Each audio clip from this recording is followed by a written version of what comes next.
there, welcome back to another teacher marketing video. It is absolutely hilarious that in this entire time I've had a YouTube channel, I have not specifically spoken about social media, which is so funny if you think about it, considering that I have so many years of experience managing social media for big companies, primarily Nearpod and Flowcabulary. I grew Nearpod's following from honestly pretty much scratch, and now it is thriving and it is my baby that I get to watch from afar because now I'm at another ed tech company. In this social media tips video, I am not going to tell you take the photo like this and you have to use this many hashtags and you have to post this many times a day. I do not ever like starting with any of those questions because there is foundation that needs to happen first in order for you to even know what you're going to post and feel confident about the content you're creating. So keep watching if you want the no fluff, raw social media tips that I have implemented not only myself for companies in my own business as well as ed tech companies that I consult for. Let's get started. It's so important in any content that you create to start with the why. Why are you posting this? Why are you creating this? Why are you pausing all of your time to work on this one project, and what's the value that it provides and serves others? I think when you can get really clear on that early on with everything you create, honestly, like life is going to feel that much easier. If it's, well, it's because I saw this one person posting it like this and theirs did well. That's not really the answer. And I'm not saying that's you, I'm saying if that is. When digging deep into the why, it's also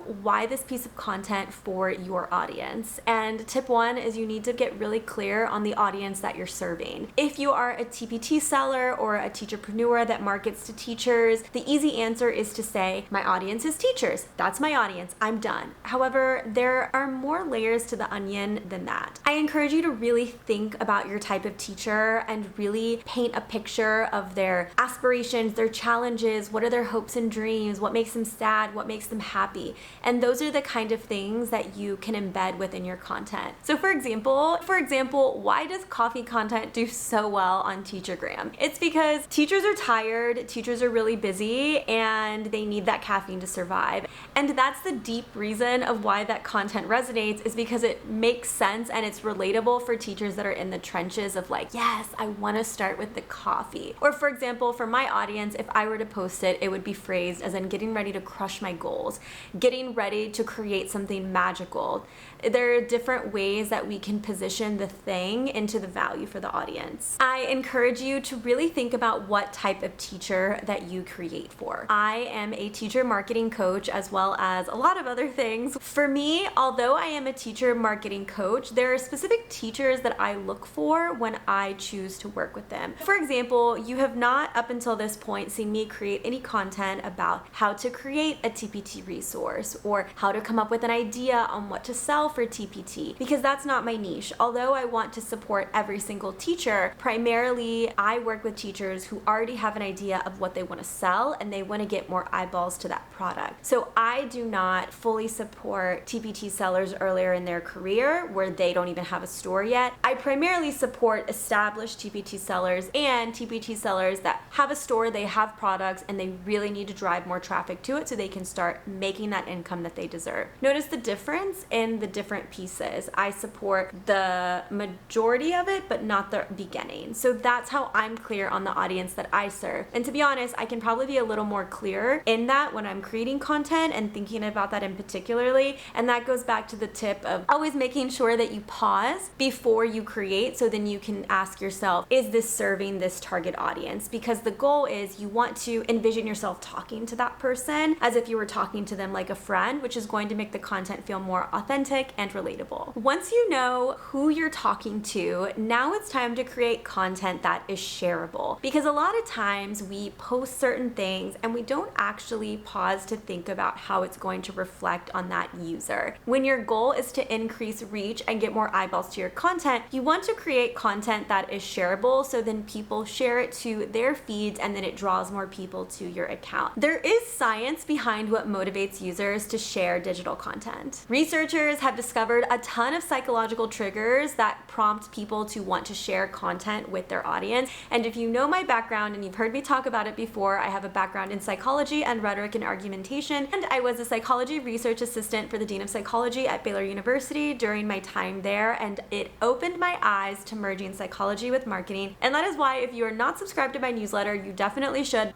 because I drop snackable psychological marketing tricks every week in that email. So let's talk about the emotional triggers that prompt people to share to their feed. The first one is social approval. People love to share things to their feed where they're going to get positive or affirmative feedback, and it basically feels like it's a reflection of their personality. For example, I want you to think about content that you've shared. Have you ever shared something because you know by sharing it, it's going to make you look good? Truly, we have done that before. And then in terms, people like it, people comment on it, and it starts a conversation, which leads us to the second reason why people share, which is communication. Humans are social beings, and when you're able to share content that you know is going to spark a conversation because you want people to engage with that content, people are more likely to share. For example, I started to create Teacherpreneur memes that poke fun at the life of being a teacher content creator. I did this recently with a post about Barbie. I'll leave it right here.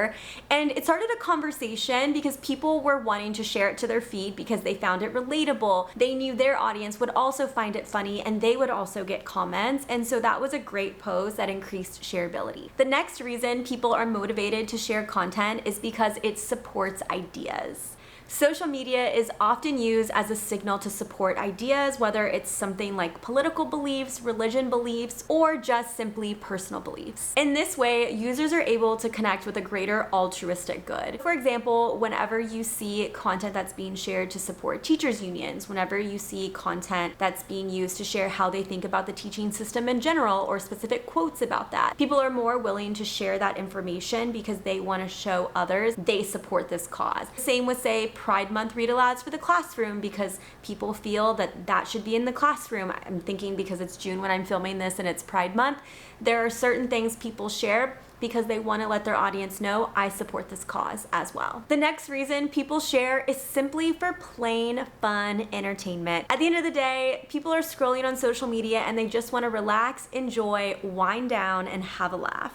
Entertaining content like humor, memes, and videos are more likely to get shared as well because they want their audience to also light up with the same media that they just consumed, and they want to share that with their audience because, again, also that shows, hey, I like funny content. Now, hopefully you have a clear target person that you're speaking to when you're creating your content. You're crafting your content that is shareable. Now, how do you make sure that your content is not the same thing over and over and over again? And that leads me to the third tip, which is to mix up your content and create your own secret recipe for sharing content streams. Now, if you watch any of my monthly Plan With Me videos, I'll show you a few of those, what they look like right here. I like to go through and talk about what my content buckets are for that month that I can stay focused on creating consistent content. And also whenever I create a content bucket or a content line, if you will, then I'm able to post about a topic multiple times to see if it resonates with my audience. If I just post it once and then it flops, I didn't really give that series enough time to see if it's going to take off.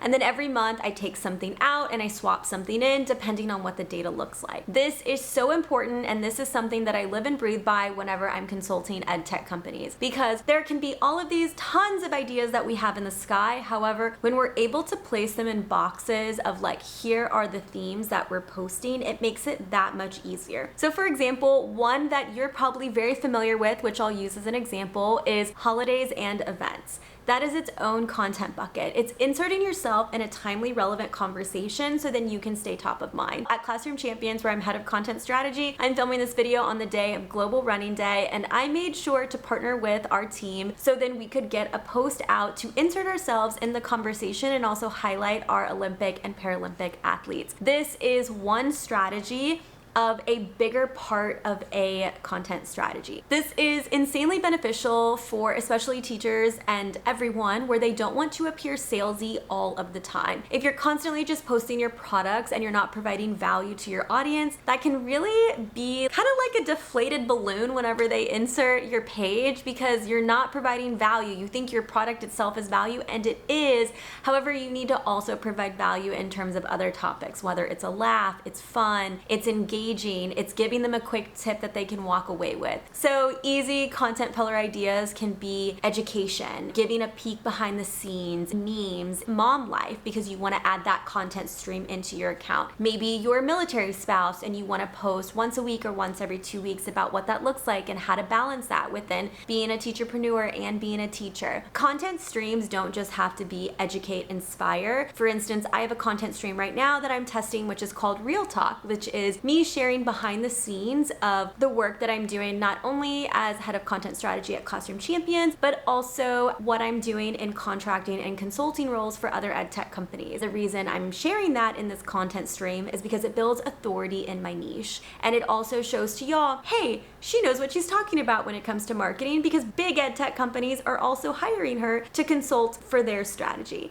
And that is something that I can share with y'all, not just as a look what I'm doing, but here's something I'm learning, here's something I'm doing, and bringing it back to providing for you. If you go on my Instagram and you see my Real Talk post, you'll notice that I'm not just saying, hey, here's what I'm doing, it's great. I am saying, here's what I'm doing and here's how you can apply it for your own business. It is always giving back to the youth. The more we are able to serve our audience, then the more they're able to not just know, like, and trust us, but that they really value us and they trust purchasing our products. And I think that's the difference there in just being like fun and fluffy and also being knowledgeable in the things that you're talking about, right? We want to purchase things from people that we know like got it in the bag. Scrolling is going to happen to the best of us daily. How can you take that social media scrolling and really analyze the content that you're consuming and asking yourself, why do I like this content? What caused me to stop and really look at it? I encourage you to think about things like, did they tell a great story? Did it evoke an emotion from me? Was it because of the way they wrote the caption? Was it visually appealing? Why was it visually appealing? What was the style that they created? I think when you're able to ask yourself those type of questions when you're consuming content, it goes from a passive to an active scrolling experience. It is so important to have a deeper understanding of your foundational content strategy, content being social media, blog, YouTube, whatever it is you do for your business to drive more traffic to your products. You understand that foundation and why you're doing it. Even for this video, for example, the reason I'm creating this video is because I looked at my analytics on YouTube to see what drives traffic. I also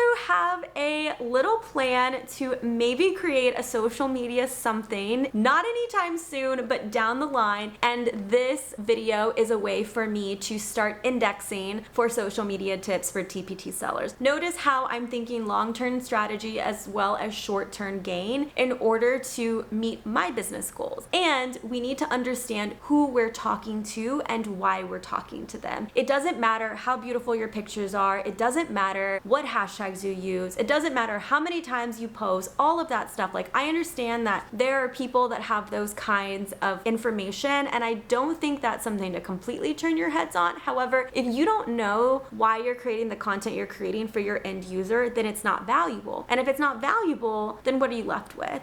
And a lot of times people who are following that formula, they are thinking about those pieces in one way, shape, or form, whether they're telling you or not, or whether they probably even realize they're doing it or not. If you have any questions about social media and how it can work for your business, or you want me to take a look at your page, feel free to leave it as a comment down below, and I would love to leave you some quick feedback. And if you haven't already, please don't forget to like this video and subscribe so you never miss a teacher marketing video with me again. Thanks so much for watching, and I'll see you in the next one. Bye, y'all.